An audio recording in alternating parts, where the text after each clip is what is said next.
Bueno, hermanos, vamos a comenzar nuestra cátedra de esta noche.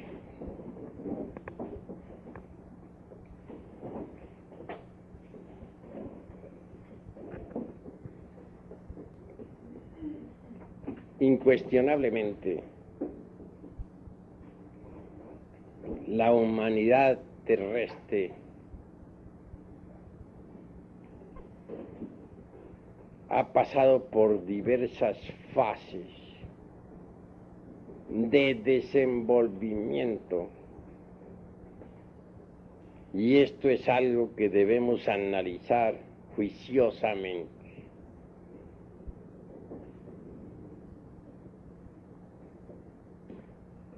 Se habla de la evolución mecánica de la naturaleza, del hombre y del cosmos.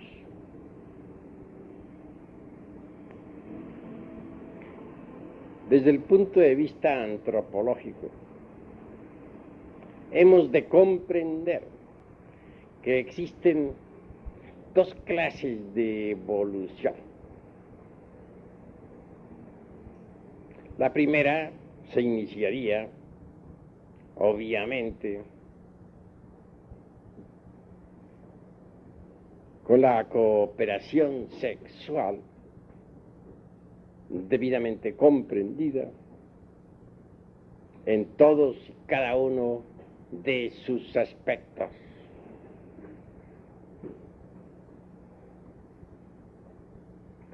La segunda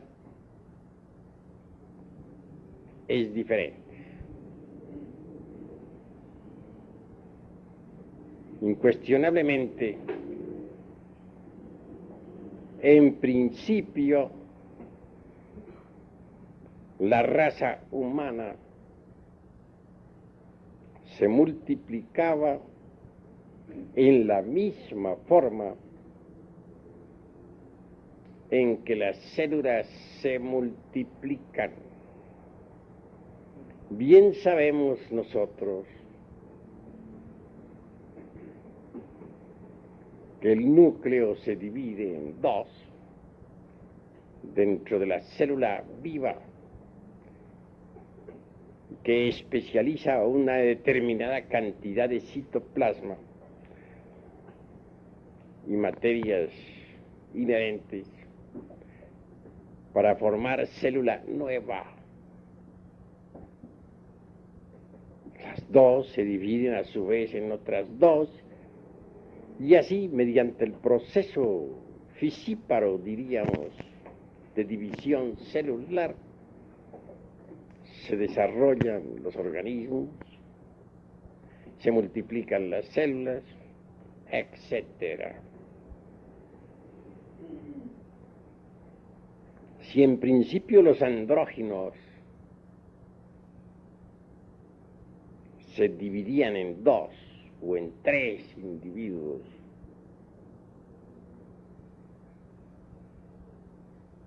para reproducirse, más tarde todo eso cambió y hubo de prepararse el organismo para reproducirse posteriormente mediante la cooperación sexual.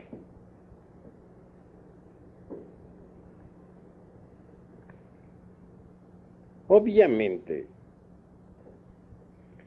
fue en la Lemuria,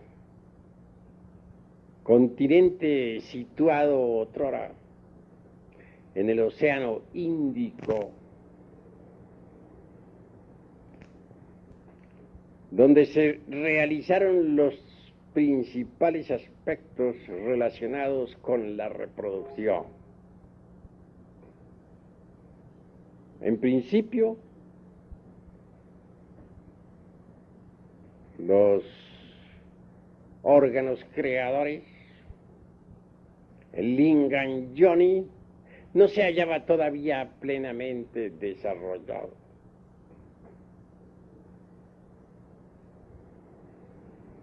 se hacía necesario que estos órganos de la especie cristalizaran totalmente y se desenvolvieran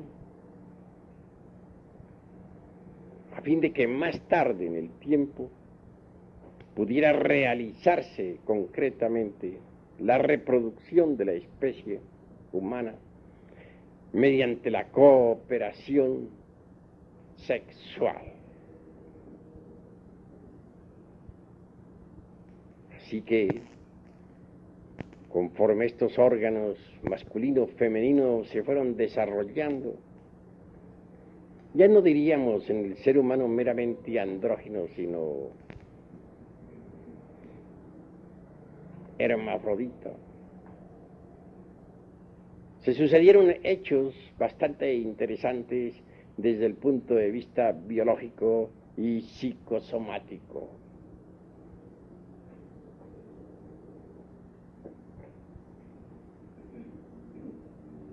La célula fertilizante, por ejemplo,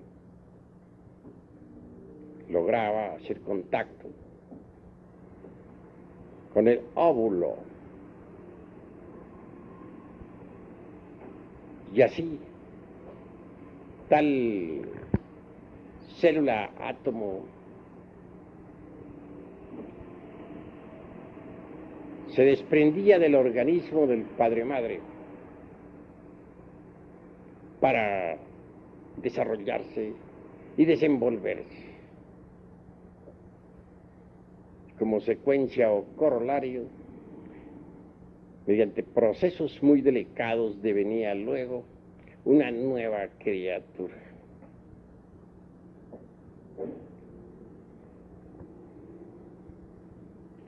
El segundo aspecto de esta cuestión fue también bastante interesante.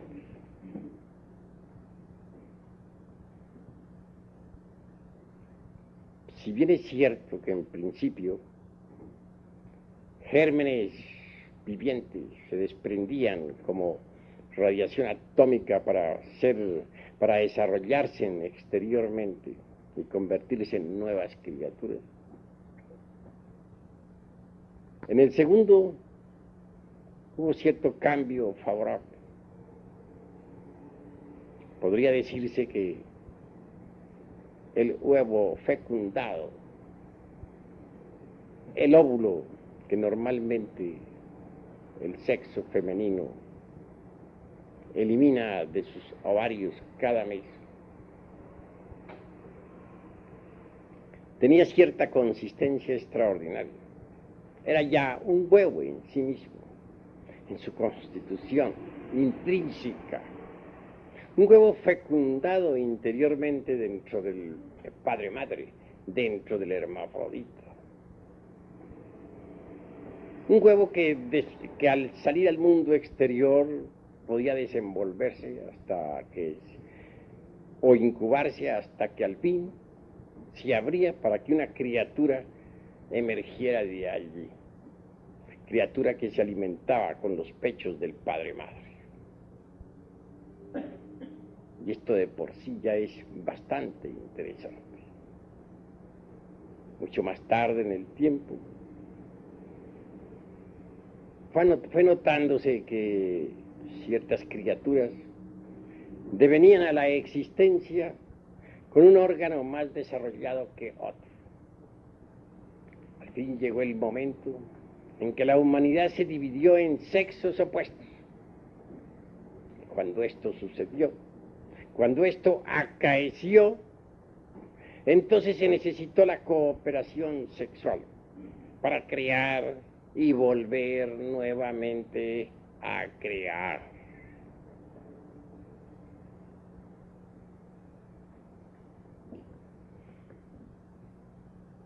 Las genealogías de Haeckel con respecto al posible origen del hombre y nuestras tres razas primordiales que no encajan dentro de esta antropología materialista que hoy en día invade al mundo, desgraciadamente, son en verdad el hazmerreír de los antropólogos materialistas, enemigos de lo divinal. Ellos se burlan por igual, tanto de la genealogía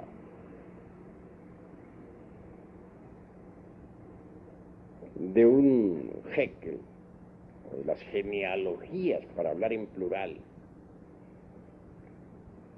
como de los linajes aquellos de Homero. Recuerden ustedes claramente a Aquiles, el ilustre guerrero, hijo de Marte, a Agamenón, hijo de Júpiter, el que desde lejos manda, etc. Frases o palabras poéticas de aquel hombre que cantara en otros tiempos a la vieja Troya y a la cólera de Aquiles, el guerrero.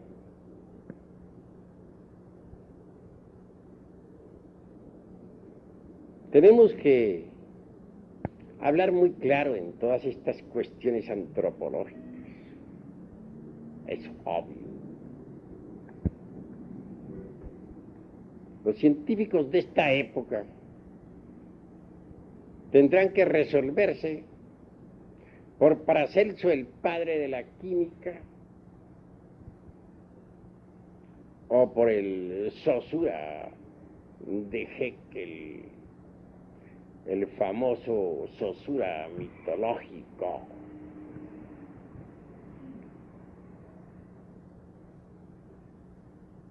En todo caso,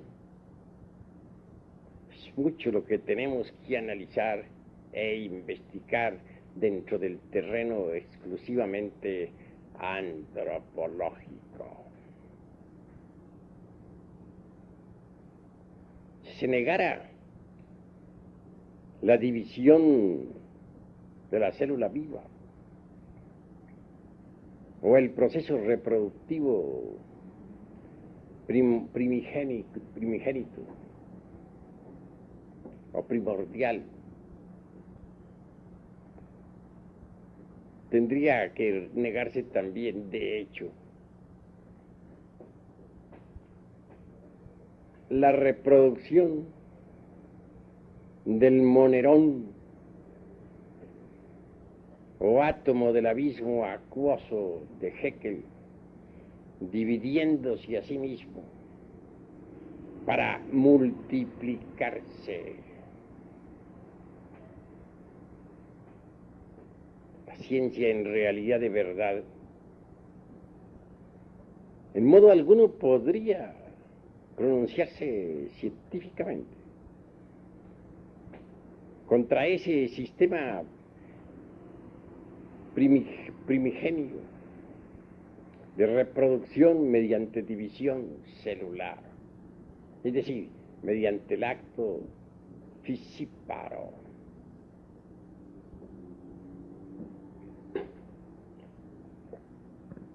Sin embargo, nos damos cuenta claramente de que estas dos teorías expuestas sobre la forma como comenzara la reproducción, ya por medio de la cooperación sexual, o aquella otra,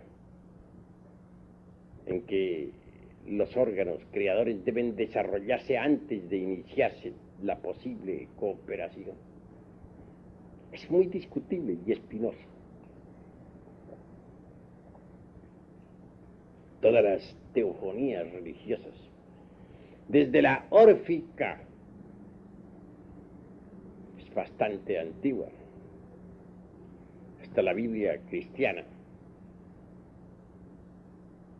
Nos hablan de un comienzo mediante cooperación sexual. Es más bien simbólico.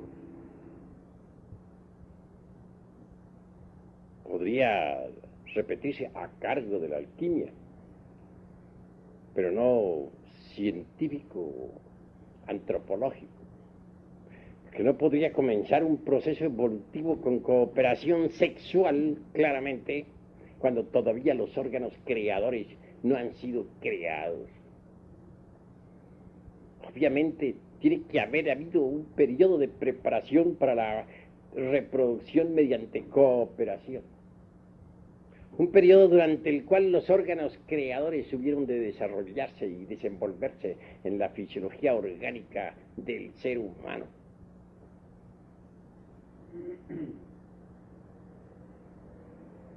Las escrituras religiosas, tanto del Oriente como del Occidente, han sido muy alteradas, excepto la del Vishnu Purana, por ejemplo, donde se dice que Daksha, después de haber dado a los seres humanos la capacidad de reproducirse mediante la cooperación, declaró, mucho antes que el ser humano pudiera tener esa capacidad, mucho antes que la cooperación sexual entre hombre y mujer existiera, existían ya otros modos de reproducción. Se refiere a etapas anteriores a la formación de los órganos creadores en el ser humano. No llego yo hasta el grado de afirmar en forma enfática que aquellos sistemas anteriores a la cooperación no tuvieran alguna relación con la energía creadora. Pienso claramente que la energía sexual propiamente dicha tiene otras formas de manifestación. Y antes de que los órganos creadores en la humana especie se hubiesen desarrollado, tal energía tuvo otros modos de expresión para crear y volver nuevamente a crear.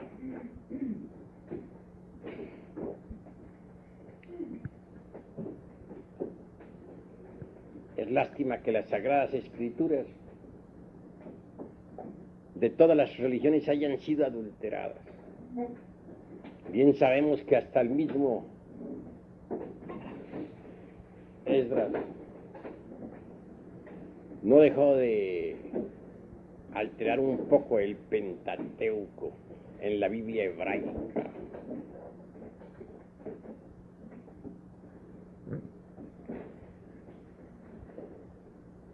Pero a todas estas se hace indispensable que nosotros sigamos analizando y reflexionando. ¿Dónde se desenvolvieron las distintas razas? Ya hemos dicho muchas veces que eso del noepitecoide resulta bastante absurdo. Lo mismo que su sinocéfalo con cola, el mono sin cola y el hombre arbóreo. Cuestiones de mera utopía que no tiene basamentos de ninguna especie. Ya nos reímos bastante sobre el Saussure mítico de Haeckel, aquella especie de chango con capacidad ablativa, algo así como el eslabón perdido entre el mono y el hombre.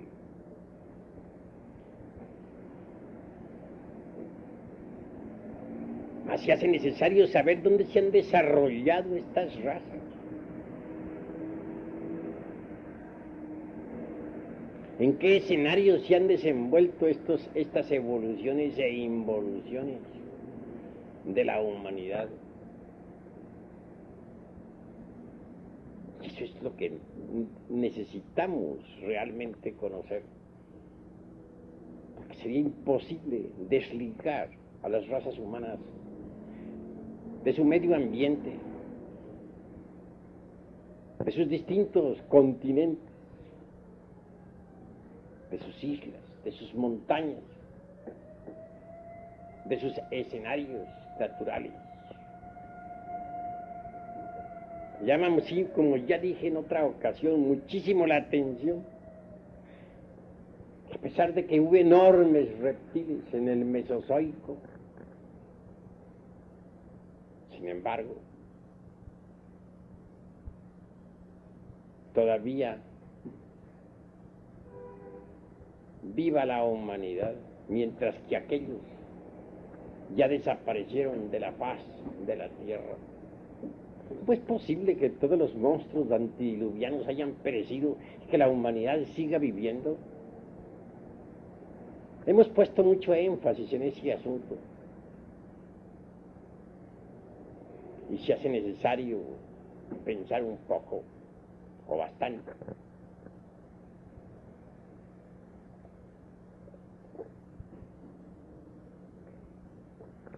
Que el ser humano esté relacionado con su ambiente es algo que no se puede negar.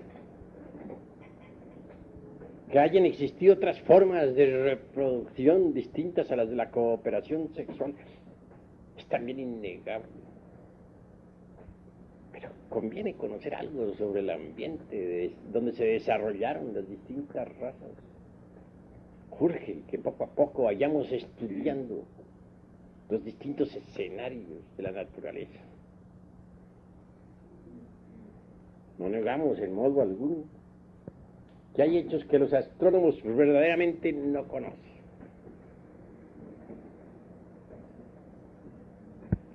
¿Qué saben ellos, por ejemplo, sobre los cambios o modificaciones del eje de la Tierra en relación con la oblicuidad de la elíptica?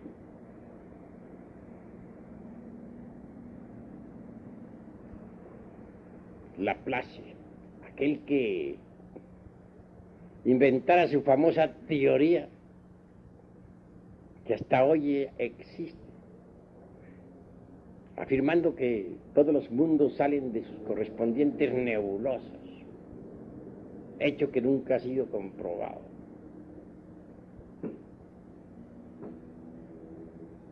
Llega hasta decir fanáticamente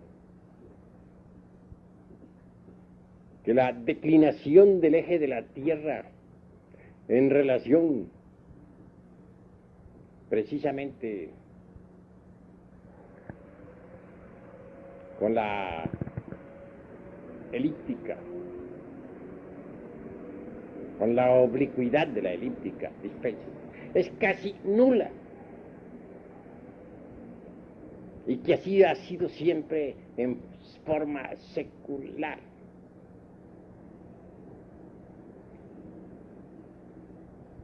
La geología incuestionablemente está en contra, hasta cierto punto, de estos conceptos de la astronomía. Claro que la desviación del eje de la Tierra dentro de la oblicuidad de la elíptica, o la inclinación, para ser más claro, implica periodos, dijéramos, glaciarios, que se suceden siempre a través de las edades.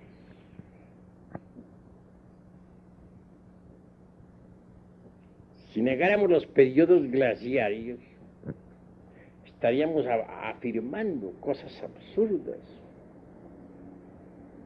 porque las glaciaciones están completamente demostradas y tienen su base precisamente en la desviación del eje de la Tierra, en su inclinación, dentro de la oblicuidad, de la elíptica.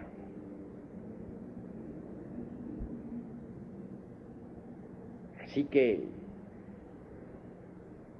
está demostrado con entera claridad mediante los estudios geológicos tal desviación que niegan los astrónomos.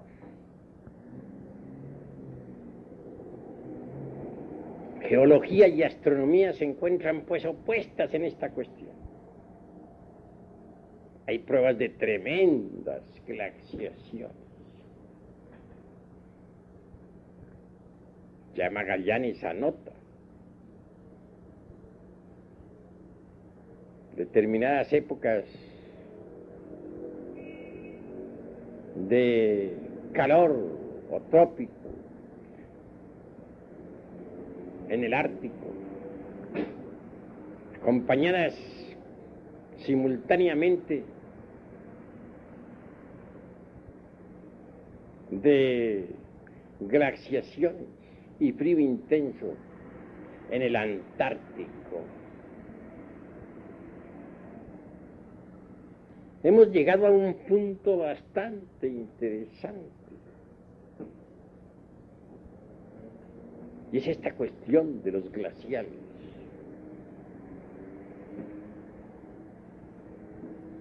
Parece increíble que en el sur de la Europa y en el norte del África hubieran existido en otros tiempos terribles glaciaciones. La España, por ejemplo, se ha podido saber con cargo a la época silúrica,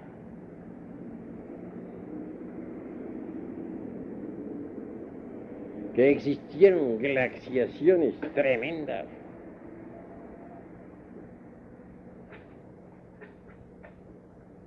Y esto está demostrado a través de todos los estudios de la paleontología.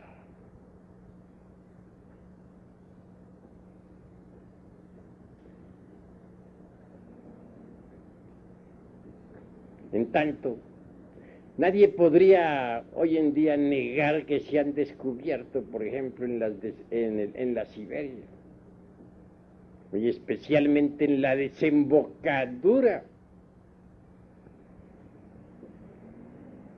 de ciertos ríos, como el Obi y otros,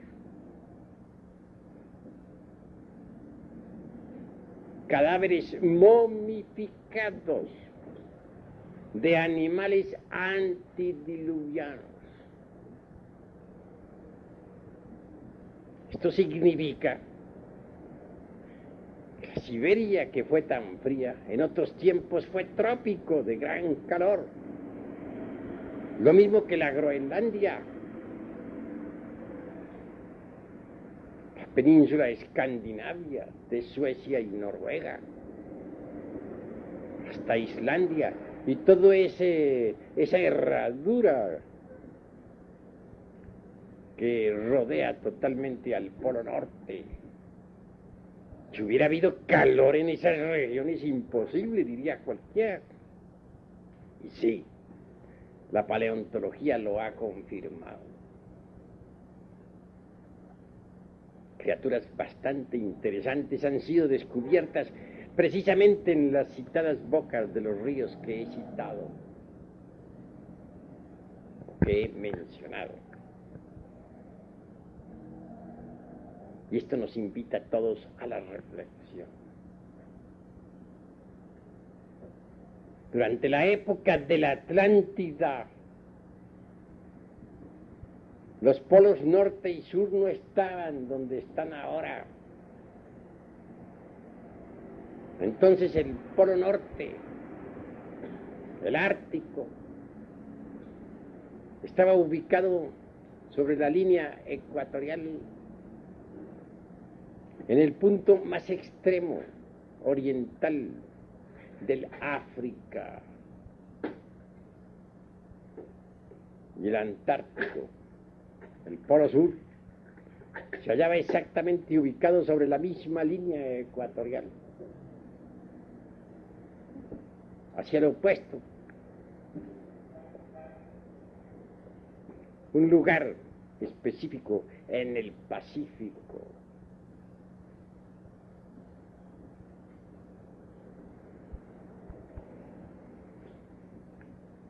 Ha habido pues cambios tremendos en la fisonomía del globo terrestre. Los verdaderos mapas antiguos son desconocidos para los sabios de esta época. Pues en las criptas secretas de los lamas en los montes Himalayas hay mapas de la tierra antigua, mapas que demuestran que nuestro mundo tuvo otra fisonomía en el pasado. Pensemos en Lemuria, ese gigantesco continente, ubicado entonces en el Índico. Estaba unido a Australia, pues Australia es parte de la Lemuria, lo mismo que toda la Oceanía. El Ártico se hallaba ubicado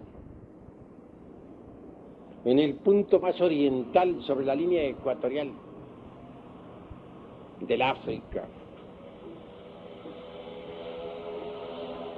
Todo era diferente, distinto, completamente distinto. Por aquella época acaeció un glacial de esos terribles. Esa glaciación se proyectó precisamente desde el polo ártico, ubicado en el África, hacia la Arabia, o sea, hacia el sudoeste del Asia. Y también cubrió completamente, o casi completamente, a la Lemuria.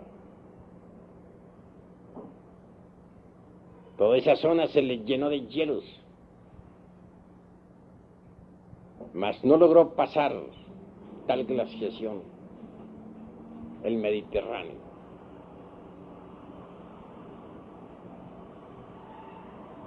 Resulta pues interesante que hay épocas en que nuestro mundo Tierra pasa por tales glaciaciones, en que el hielo invade determinadas zonas, en que mueren millones de criaturas.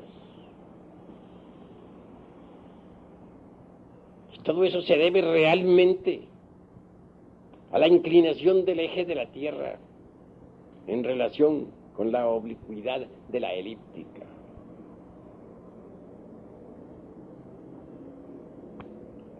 El ser humano ha tenido que desarrollarse en distintos escenarios. Y nosotros debemos conocer a fondo cuáles son esos escenarios. Cómo surgió la América, cómo apareció la Europa, cómo se hundió la Lemuria, cómo desapareció también la Atlántida. La Lemuria fue aceptada por Mr. Darwin y existe todavía en el fondo del Océano Índico. A través de sucesivas conferencias iremos estudiando todos estos escenarios donde la raza humana se ha desenvuelto.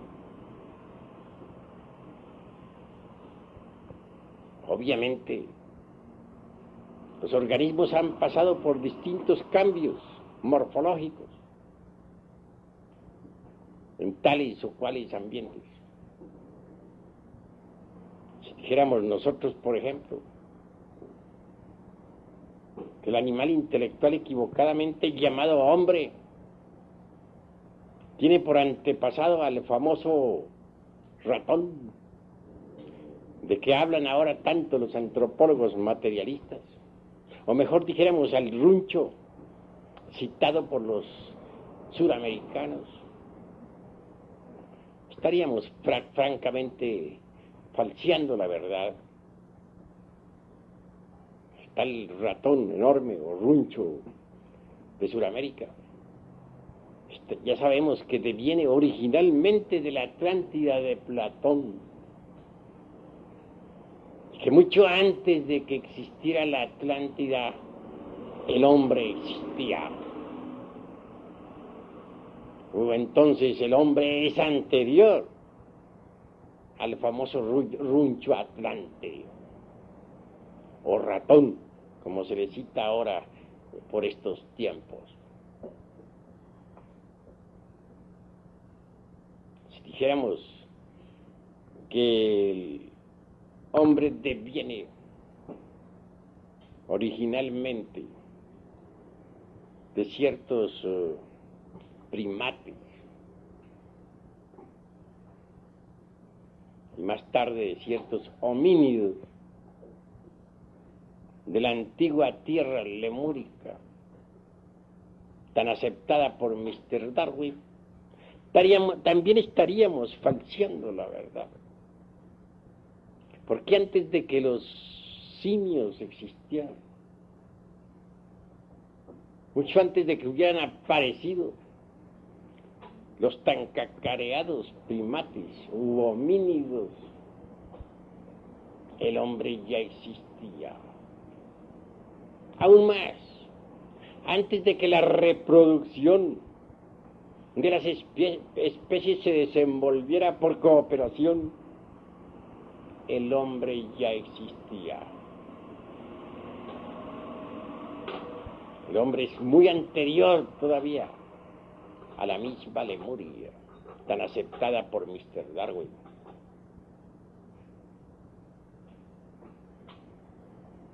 Obviamente, tenemos que reconocer que esta raza humana,